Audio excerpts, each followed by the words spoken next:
Hello guys, leckyjake here. So for today's video, we will be talking about the things that you need to know to make your life easier on board.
So if you are a first-time electrician, cadet, or an aspiring electrotechnical officer, then this is the right vlog for you.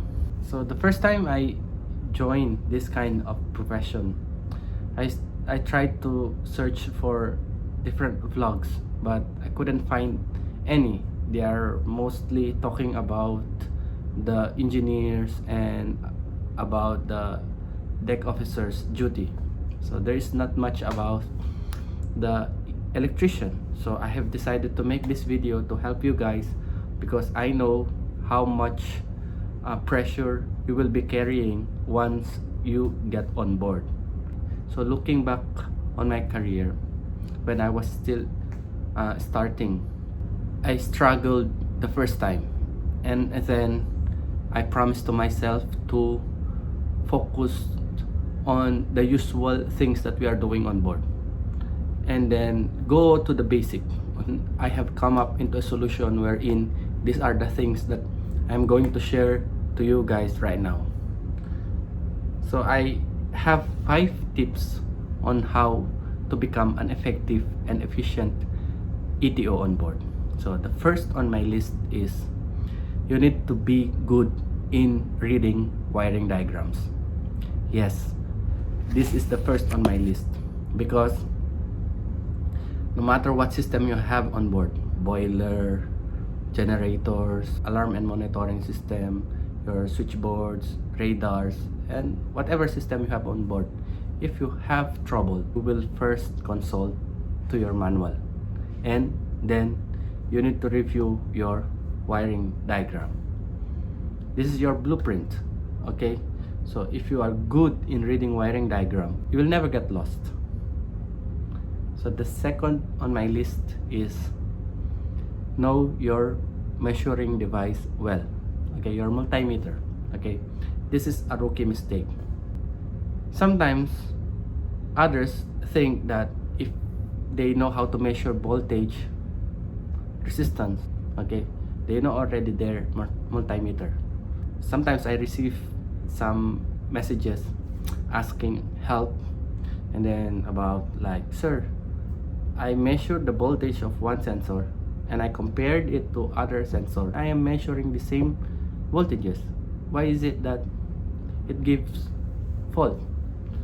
And then I ask him if what kind of sensor he is checking, and then it is a pressure transmitter, which is a 4 to 20 milliampere. So I told him to measure the current, but he doesn't know how to measure current. Okay, so this common mistake which affects your daily living on board. You need to know well on when to use your measuring device in a safe way. The third on my list is you need to have a broad knowledge about your power management system.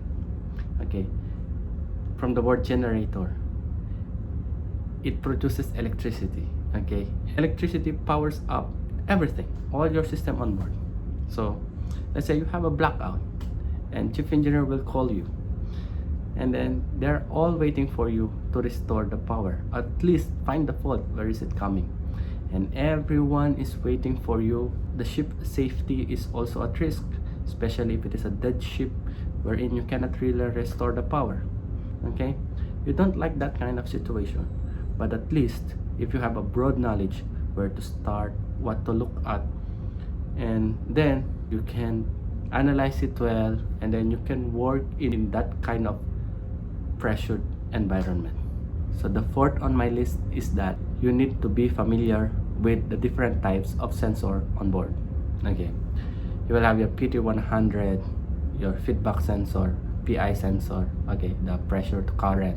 Okay, because if you will review your alarm and monitoring system, you will find mostly that the system is measuring two, that is your pressure and your temperature.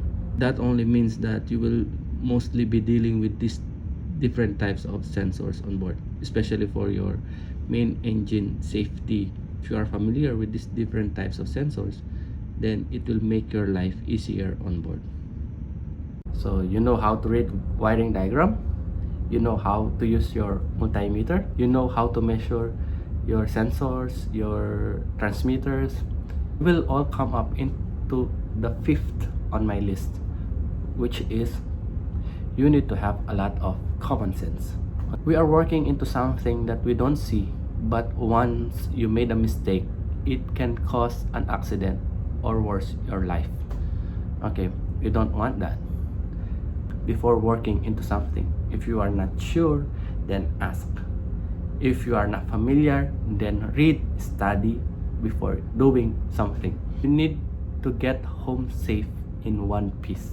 In my entire career, I have focused on these 5 tips, which gave me a lot of self-confidence in dealing with troubles.